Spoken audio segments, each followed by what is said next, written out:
Bonjour à tous et bienvenue pour une nouvelle émission de Genix et chose promise, chose due. Nous allons vous parler de cette deuxième partie de la guerre en Ukraine avec Castellan et puis bon, on va y aller de nos petits commentaires et nos analyses, tout cela en parlant de manière audible et claire afin que tout le monde puisse nous entendre. Merci à toi Castellan. Je vais te dire pourquoi tu es là. Tu sais que le monde ne tourne pas rond sans comprendre pourquoi, mais tu le sais. Comme un appelant dans ton esprit. Commande le présent, commande le passé. C'est ce sentiment qui t'a amené jusqu'à moi. Qu'est-ce que le premier catéchisme? Sais-tu exactement de quoi je parle? Tu honoreras le consommateur. De la matrice.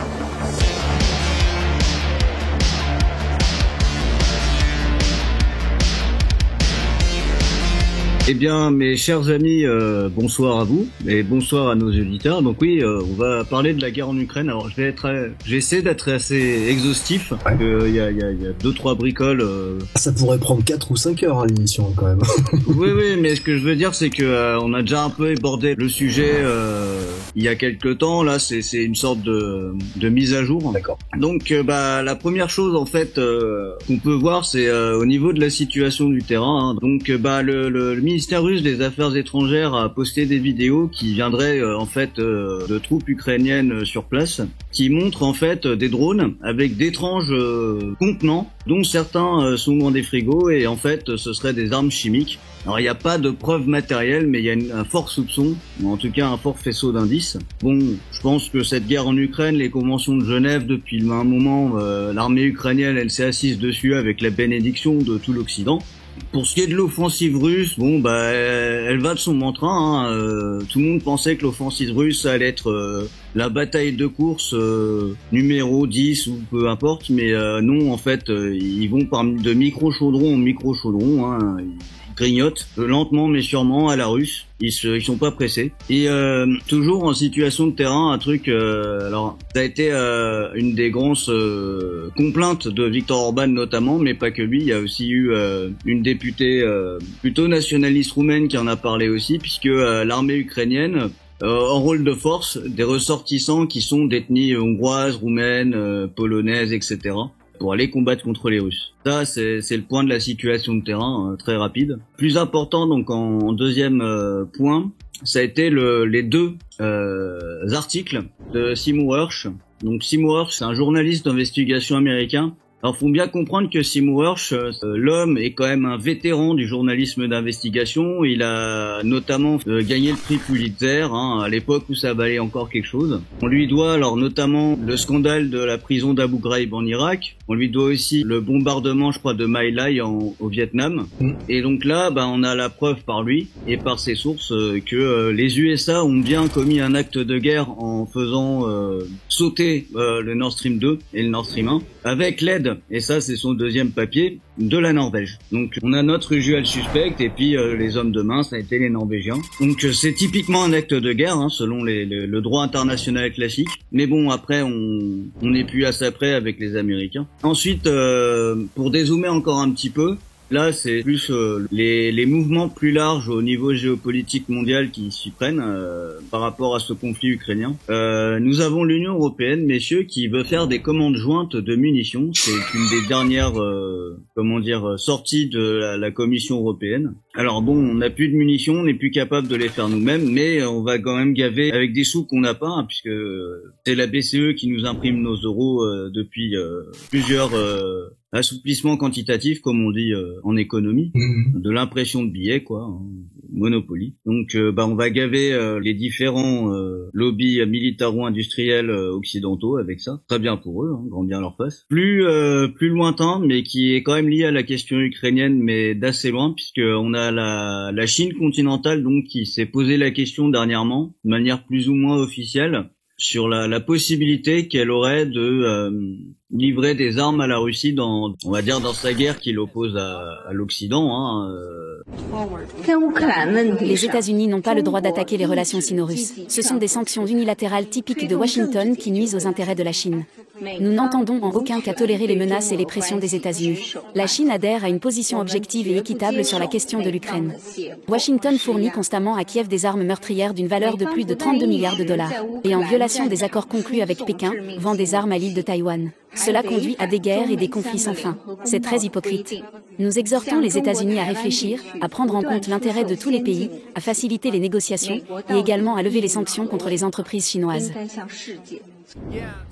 Ça fait une belle lurette que ce conflit n'est plus stricto sensu contenu à l'Ukraine seule, puisque c'est clairement un conflit OTAN contre Russie à l'heure qu'il est. Ce qui a fait faire d'ailleurs cette question que s'est posée la Chine continentale d'envoi d'armes à la Russie, en fait, a créé une réaction des Américains qui ont fait un exercice militaire à Taïwan en lien avec l'armée taïwanaise. Sachant que Taïwan, pour finir, on a la victoire du Kuomintang à Taïwan. Donc le Kuomintang, pour rappel historique, c'est le parti de Chiang Kai-shek, donc la Chine nationaliste. Sachant que le Kuomintang, en l'état actuel, n'est plus aussi opposé à la Chine continentale, parce que c'était une opposition en fait juste politique, entre d'un côté les communistes sur le continent puis les nationalistes sur l'île. Mais les deux partis considèrent toujours la Chine et Taïwan comme une seule et même nation. Et le Kuomintang, c'est ce qui se poserait comme étant le parti le plus favorable à la Chine, en tout cas à la unification chinoise, sachant que le parti sortant, qui est le parti démocrate progressiste, est lui beaucoup plus pro-OTAN et beaucoup plus pro-US. Voilà à peu près pour la situation du terrain et puis plus largement. Et vos réflexions, messieurs. À propos des conflits sur le terrain, on parle donc effectivement d'une guerre assez étrange. L'Occident et l'Orient, si on peut l'appeler comme ça, enfin la Russie parle pas de même type de combat. Mais là-dedans, où sont les chars? Où sont les T-14?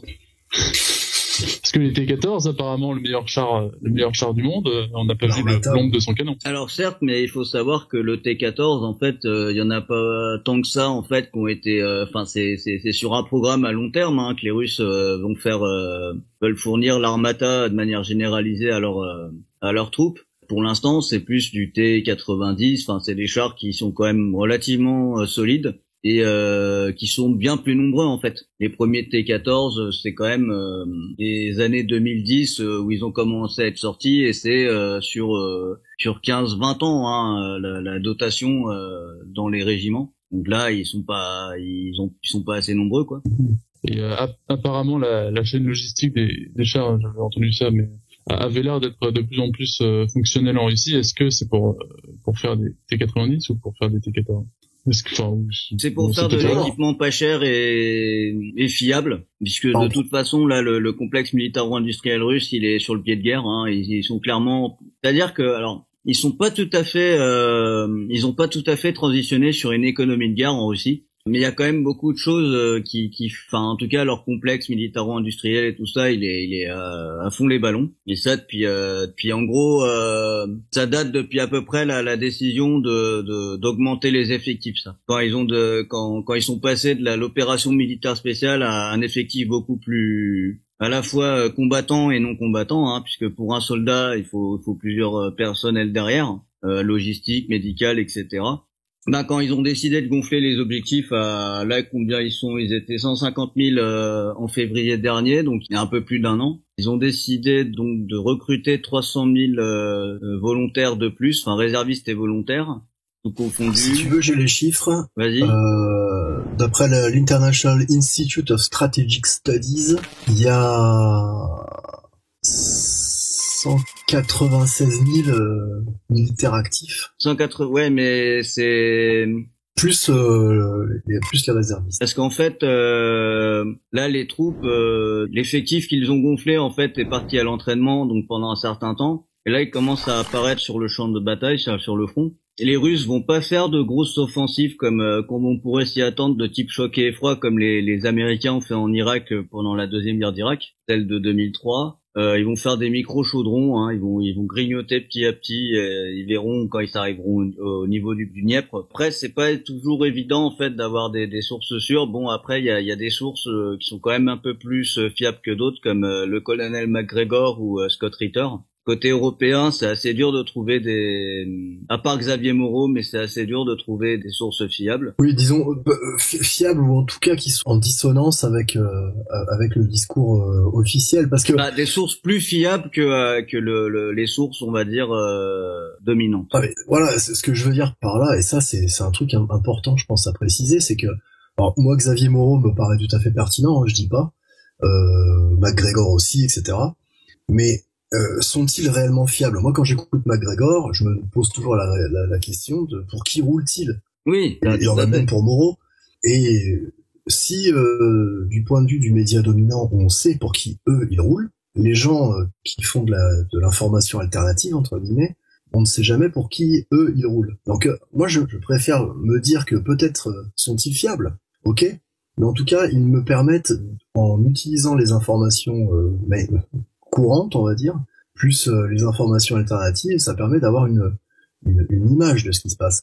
Cela dit, je ne sais pas qui est fiable là-dedans, personnellement. Je sais pas ce que t'en penses, mais ça me paraît un peu audacieux, vois-tu? C'est-à-dire qu'en fait, le simple fait qu'on sache pour qui les médias dominants roulent, de toute façon, d'accord, on sait qui les paye en gros. Oui, voilà. Mais est-ce que ça rend leur information fiable, sachant que... Non, c'est ce que je te dis. Après, pour des gens comme McGregor ou comme Xavier Moreau, on peut deviner pour qui il roule plus ou moins. Enfin, Moreau, on sait très bien qu'il passe une partie de son année à Moscou, enfin voilà. Oui, mais ça veut pas dire que Moreau roule pour le Kremlin. Ah non, bien sûr, hein. C'est ça ce que je veux te dire par là, c'est que on a des infos, elles sont très intéressantes de part et d'autre. Bien évidemment, le média dominant nous fait nous dire que bon, ça reste, on sait que c'est ultra partisan, pas de souci, mais il faut savoir aussi mesurer le niveau d'information partisane que l'on peut avoir de l'autre côté, tu vois, c'est ça donc ça permet d'avoir une image. Maintenant, est-ce que McGregor, je l'écoute beaucoup, je pense qu'il y a beaucoup de choses qui sont intéressantes, mais je l'ai entendu dire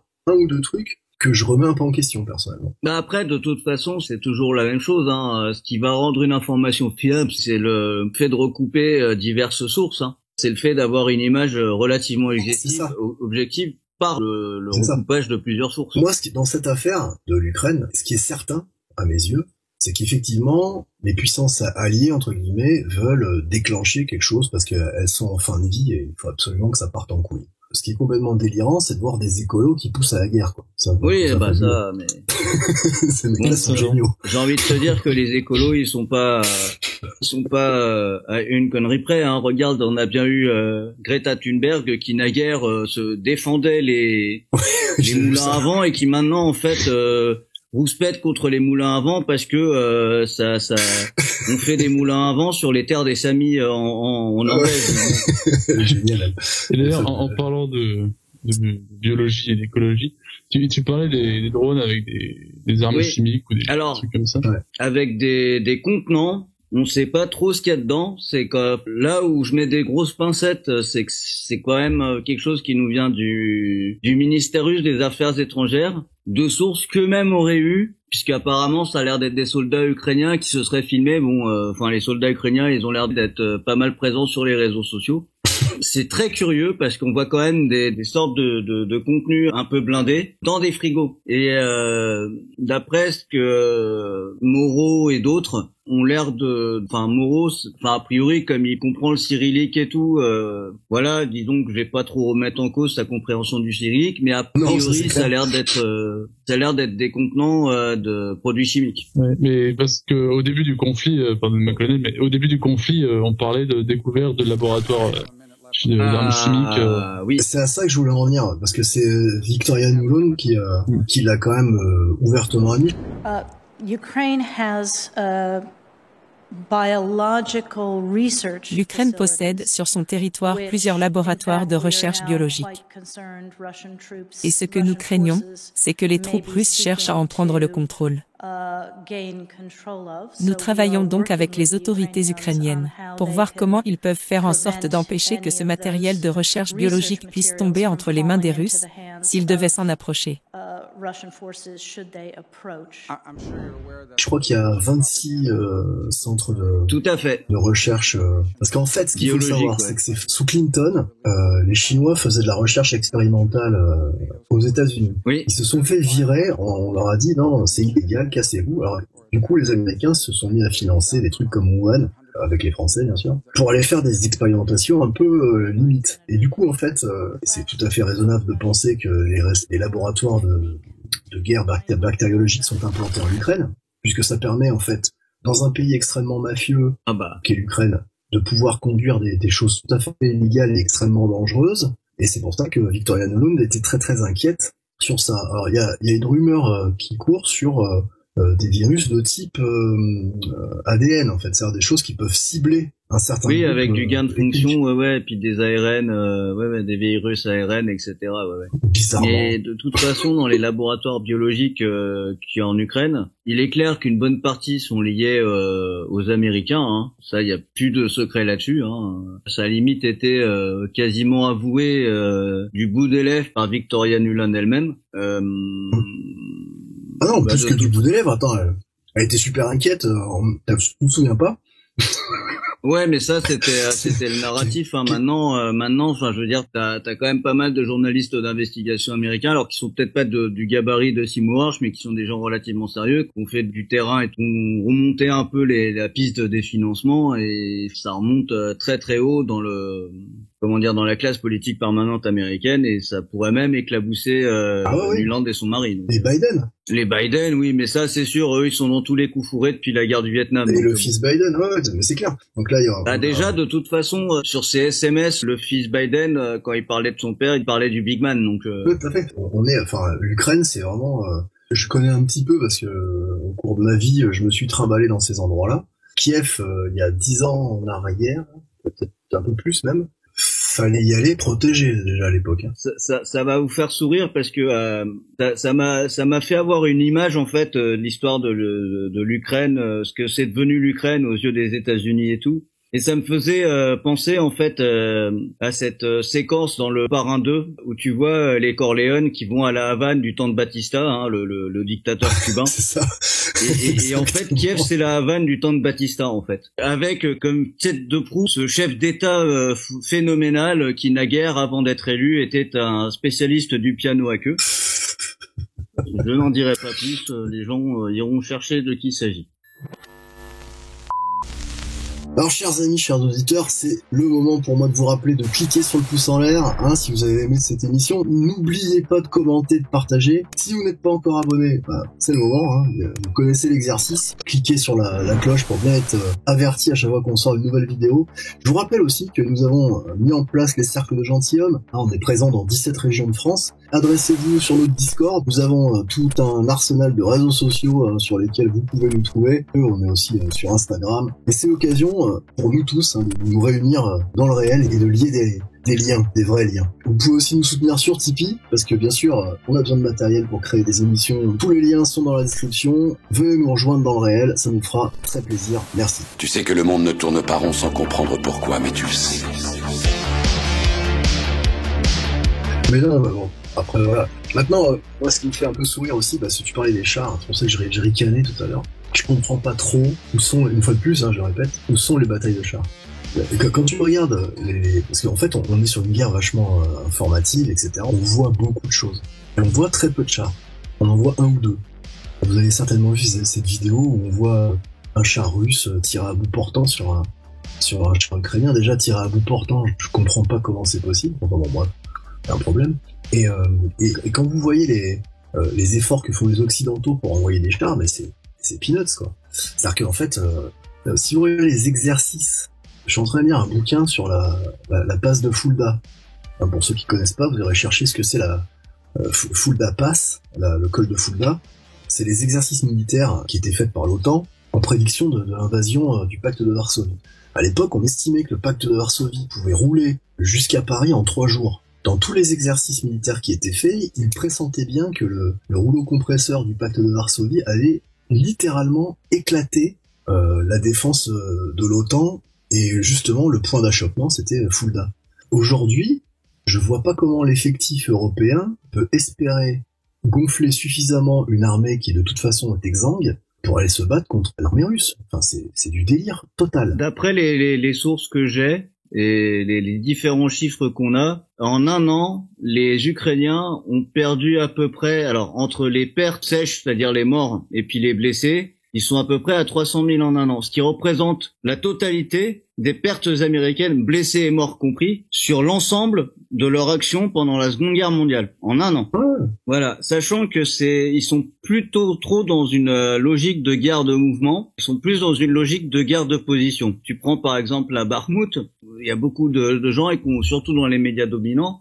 L'autre jour, je regardais un extrait d'une interview comment il s'appelle, d'Alain Bauer sur LCI, et il comparait Bakhmout à Verdun avec les mêmes dégâts, le même hachoir à viande que c'est, etc. Même du côté russe, hein, ils appellent ça le hachoir à viande. Enfin, ils s'en cachent pas des masses. Hein. Ouais. Bah, enfin bon, en plus de ça, il y a un niveau de désinformation vis-à-vis de toute cette affaire qui est complètement délirante. J'ai devant moi un article qui explique que l'OTAN, ça représente 3 millions d'hommes. Mmh. D'accord. Un peu plus d'ailleurs maintenant, c'est 3 300 000 l'OTAN. Ok. Maintenant, si on regarde l'effectif européen, je parle, pas de l'OTAN. L'effectif européen de 1989 à nos jours, et les sources c'est l'International Institute for Strategic Studies, en 89 on est à 3 387 000 personnels militaires sur l'ensemble de l'Europe. Aujourd'hui on est à 1,9 million. Ouais. C'est à peu près l'effectif, c'est l'effectif russe en fait. Oui, tout à fait. Donc c'est-à-dire que déjà, en fait, on peut constater que tout ça s'est gentiment cassé la gueule. On en reparlera peut-être dans la troisième section. La France est passée quand même en 89 de 554 000 hommes à aujourd'hui 304 000. Donc on a démilitarisé. Et ils voudraient nous faire croire qu'ils vont s'opposer à un pays qui, lui, a fait l'inverse. Ah, et puis, c'est-à-dire que... Ou alors je comprends rien, mais c'est complèment déconnant. Enfin, il y a un problème. C'est-à-dire qu'en plus, le service militaire, je crois, en Russie, il est pas encore abrogé. Alors, les Russes ont pour projet d'enlever le service militaire pour faire une armée purement professionnelle, comme les armées occidentales. Ouais. L'affaire ukrainienne a quand même retardé beaucoup ça. Hein. Ça les a bien arrangés d'avoir toujours un service militaire et tout. Ça, ils ont pu rappeler des réservistes, etc. Il me semble que si la Russie lançait 100% de ses forces, parce que là, je crois ils sont même pas à 20%, ils sont à une quinzaine de pourcents de leur effectif et de leur force totale. Même pas, à peine, hein, vraiment à peine. À 100%, je crois, ils monteraient à 1,5 million, quelque chose comme ça. Donc voilà, face au 1,9 million, bah oui, c'est des effectifs qui sont numériquement, en tout cas, relativement similaires, sachant que dans les 1,5 million ou les 1,9 million de part et d'autre, t'as pas 1,9 million combattants ou 1,5 million de combattants. Mais non, mais bien sûr. Ce sont des chiffres grossiers, entre guillemets, parce que bien évidemment, il y a tout un tas de personnel administratif, de personnel de soutien, etc. Mais quand bien même, ce qu'il faut quand même observer, c'est que jamais l'Union européenne dans son ensemble se mobilisera d'un coup d'un seul pour aller faire la guerre à la Russie. Jamais. Ça, faut pas rêver. C'est pas possible. Donc il y a un rapport de force qui est déconnant. Ouais. Puis déjà, il manque les munitions. Et puis d'ailleurs, ça me fait penser à une question. Oui. Tu parlais de ces groupements pour commander des munitions, mais oui, ils vont les acheter à qui ils vont pas les acheter aux Russes quand même, les munitions. Aux États-Unis. Aux États-Unis. Le complexe militaro-industriel européen dans sa globalité est très, il est pas en bonne santé, quoi. Non, mais c'est même pas ça. Attends, c'est même pas ça. C'est sur les 24 premières sociétés, je crois que c'est 24, hein, peut-être je dis ça un peu au doigt mouillé, mais sur les principales, on va dire, sociétés d'armement au monde, il y en a une qui est européenne. Tout le reste, c'est américain. Donc comme ça, c'est clair. Celle qui est européenne, c'est laquelle? Alors, je dirais peut-être une bêtise, mais c'est la joint venture entre Nexter et le groupement allemand. Là. Ouais, ok. Rheinmetall, ou je sais plus un truc dans le genre là. Rheinmetall. Voilà. Il y a une jolie aventure franco-allemande sur l'armement. Mais c'est tout, quoi. Voilà, enfin, l'Europe, en termes d'armement, c'est que dalle. Donc, une fois de plus, moi, ça me fait penser, le coup des achats groupés, ça me fait penser à la séquence Covid, hein. C'est la même farce, hein. Oui, tout à fait. Et oui, ils iront chez Raytheon, ils iront chez tous ces gens-là. Même chez BAE Systems, hein, parce que BAE, c'est bon, ça a beau être britannique, mais enfin bon, ça reste le monde anglo-saxon, quoi. Non, mais c'est un très très gros faiseur. Mais de toute manière, voilà. C'est complètement déconnant. C'est-à-dire qu'en fait, si on se pose 2 minutes à regarder cette histoire d'Ukraine, on voit bien que de toute façon, c'est une farce. Une fois de plus, hein.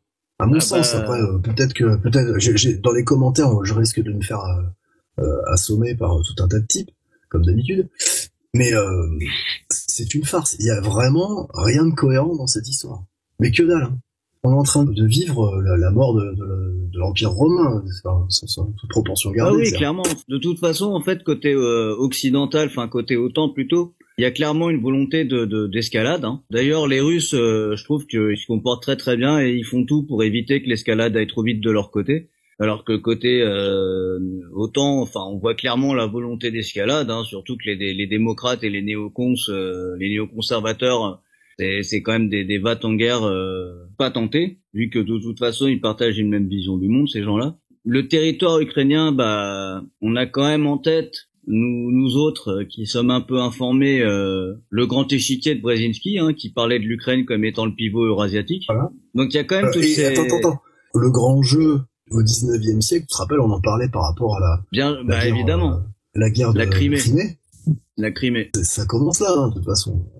Tout à fait. C'est toujours la Russie et le machin, c'est le truc à abattre. Sachant que dans certains groupes de réflexion anglo-saxons, il y a quand même eu des plans plus ou moins faits sur la comète d'une Russie totalement démantelée. Oui, parce qu'en fait, le gros truc, c'est quand même de faire main basse sur les énormes ressources minières et ressources naturelles qu'a la Russie. Hein. La Russie, c'est un des rares pays au monde qui, pour le coup, a à la fois une centralisation du pouvoir suffisante et qui pourrait vivre en autarcie. Hein. Franchement, maintenant, en plus, ils sont premiers exportateurs de blé, donc ils sont quasiment autonomes en bouffe. Plus tout le reste, enfin l'uranium, le pétrole, le gaz, les minerais précieux, le fer, la totale, ils ont tout chez eux.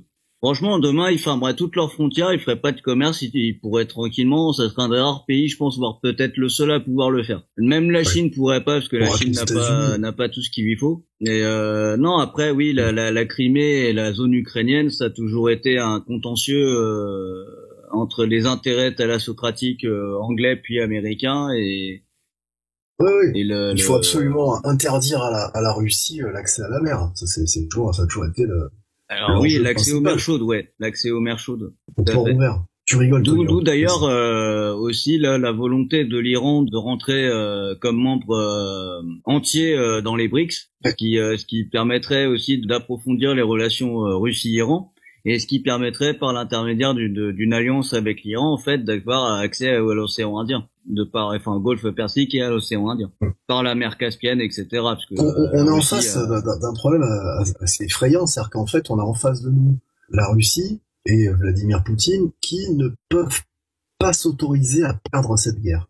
Ils ne peuvent pas, parce que déjà le mandat de Poutine serait mis en péril, et puis d'un point de vue de rayonnement politique mondial, la Russie perdrait trop. Mais en face, l'OTAN n'a tout à fait pas intérêt non plus à perdre, puisque sinon, c'est la fin de l'OTAN. Ah oui. Et l'escalade, en fait, parce que en réalité, la seule voie de sortie de l'OTAN, ça serait de lâcher l'Ukraine. Et je pense que petit à petit, ils vont lâcher l'Ukraine, en réalité. On voit bien que soit dans nos médias à nous francophones, ou même dans les médias anglo-saxons, ça commence à venir, hein. T'as quand même Jens Stoltenberg, donc le secrétaire général de l'OTAN, qui ici ou là a lâché des signaux faibles qui laisseraient à penser que qu'ils commencent à désespérer quant à la situation ukrainienne. La guerre d'agression de la Russie se poursuit contre l'Ukraine. Au cours des dernières semaines et des derniers mois, nous avons assisté à de violents combats dans et autour de Bakhmout. Et ce que nous voyons, c'est que la Russie envoie plus de troupes et plus de forces.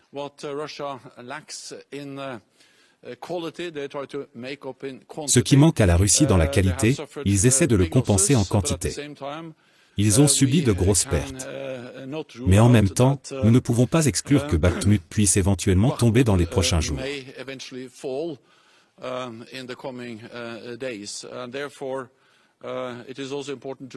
Et par conséquent, il est également important de souligner que cela ne reflète pas nécessairement un tournant de la guerre.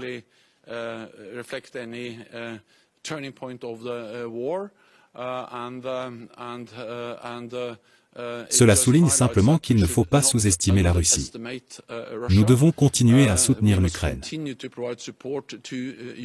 Qui voient bien que c'est en train de coûter plus cher que ça ne rapporterait. Ouais. Sur le terrain, de toute façon, militairement, les Russes, ils sont clairement en pente ascendante. Hein. Bon, la guerre est incertaine, il peut se passer plein de choses. Il y a de l'incertitude de la guerre, il y a un gros brouillard de guerre, comme on l'a dit plus tôt. De manière informationnelle surtout, puis même on sait pas tout ce qui se passe sur le terrain et c'est logique. Mais du coup, façon... pour filer ce que je disais, ça pourrait pousser Vladimir Poutine à faire des frappes nucléaires sur l'Ukraine. En dernier recours, s'il sent qu'il va perdre du terrain.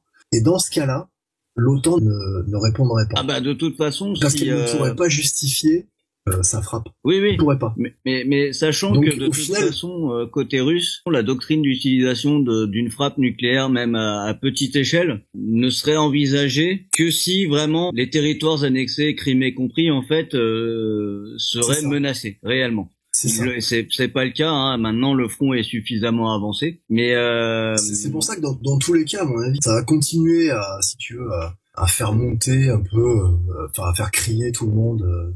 Sur l'horreur du truc, etc. Enfin, on va avoir tout un tas de machins. Au final, ça s'arrêtera. Je vois pas comment ça peut escalader. Sachant qu'on parle d'escalade, mais regarde, dernièrement, on a 2 événements que j'ai un peu omis de préciser, mais dont tu me rappelles. On a la visite donc de Biden en Pologne, avec Zelensky qui a apparu la fleur au fusil. Enfin, je sais pas comment il fait lui, mais il est partout. Hein. Bon, voilà. Et puis, dans la foulée, quelques jours après, t'as eu le discours à la nation de Poutine, qui est quand même un discours en politique intérieure et étrangère, qui est quand même très important pour Poutine. Enfin, je pense, c'est un de ses discours les plus importants, et où il fustige bien la décadence occidentale, etc., entre autres choses. Ouais. Et tu vois bien qu'en fait, il y a un peu, comme tu disais tantôt, ce retour du grand jeu, c'est... je te jette une miquette, tu me jettes une miquette, mais ça s'arrête là, on va pas faire les choses sérieusement quand même, on n'est pas des barbares. De toute façon, l'OTAN, en fait, d'après des gens relativement sérieux, je pense notamment à McGregor, bon, il vaut ce qu'il vaut, mais McGregor dit que l'OTAN, en fait, n'a même pas les moyens d'effectifs pour aller face à la Russie. Ah, bah, c'est clair. Et quant à la Russie, le fait que son offensive, en fait, qui est à l'œuvre, mais c'est pas l'offensive auquel tout le monde s'attendait avec des chars qui arrivent comme ça dans la plaine d'Ukraine, comme pour les batailles de Kharkov. Non, c'est du micro-chaudron, ils font des encerclements, ils bouffent le truc, ils éliminent, ils passent à autre chose et ils avancent lentement. Mais c'est du grappillage petit à petit. Ça se rapprocherait beaucoup plus d'une guerre de position comme 14 que d'une guerre de mouvement comme l'a pu l'être le Blitzkrieg allemand, etc. Ouais, mais après les forces sont pas proportionnées de la même manière. Non, c'est certain. Tu veux rajouter quelque chose, Tonio, parce que depuis tout à l'heure là, on est à fond, Castellan et moi. Oui, vous êtes dans votre lignée, effectivement. Non, mais vous avez la plupart des choses à noter. De toute façon, c'est pas la première chronique qu'on y fait. Non, c'est sûr. Donc, je voudrais pas répéter non plus. C'est sûr. Puis vous avez aussi des moyens d'information qui sont beaucoup plus précis et qui ont un point de vue différent. C'est-à-dire que, juste peut-être pour conclure, il faut noter que depuis février 2022, le département de la défense américain a augmenté son effectif en Europe de 20 000 personnels. Ce qui montrait l'effectif global à 100 000 personnels à travers toute l'Europe. Ce qui veut dire que c'est pas grand-chose en réalité, et je pense que les Américains sont plus en train de se dire qu'il vaut mieux pas trop qu'ils s'embarquent là-dedans, parce que ils risquent d'avoir des problèmes avec la Chine. Et donc Ils vont pas s'impliquer plus que ça. Après, il y a quand même entre les Américains et la Chine, je pense qu'il y a beaucoup de discours et assez peu d'actes réels, puisque la Chine est quand même l'un des plus gros partenaires commerciaux des États-Unis. Donc si demain en fait la Chine ferme ses frontières aux produits américains, bon la Chine s'en sortira à peu près, mais les Américains ça leur ferait très très mal. Ah c'est fini. C'est clair. Donc je pense qu'il y a beaucoup de discours, y compris sur l'affaire taïwanaise. Hein. Les Américains, ils savent que c'est un truc qui emmerde les Chinois, mais ils iront pas plus loin que ça, je pense. Puis même, ça déclencherait, on va dire, un effet boule de neige que les Américains ne veulent pas. Ils sont pas prêts. On est en 2023. Dans un peu plus d'un an, c'est les élections présidentielles américaines. Donc là, on est sur le dernier mandat non, on est sur le premier mandat Biden. Oui, il va vouloir sa réélection, mais on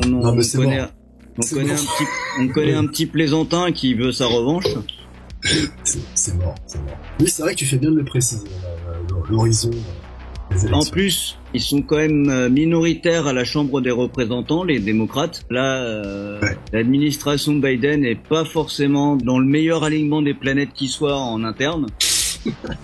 C'est clair. Alors, je sais pas à quel point c'est vrai, mais t'as de plus en plus, en fait, le vieil isolationnisme traditionnel américain qui monte de plus en plus. T'as de plus en plus d'Américains qui ne voient aucun intérêt, en fait, à garder l'OTAN. Et à retourner une politique isolationniste. Donc avant même Teddy Roosevelt, tu vois, c'est la doctrine Monroe, tu vois. Ils veulent plus rien avoir à faire, ils veulent juste faire du commerce et puis se dégager des mers et tout ça.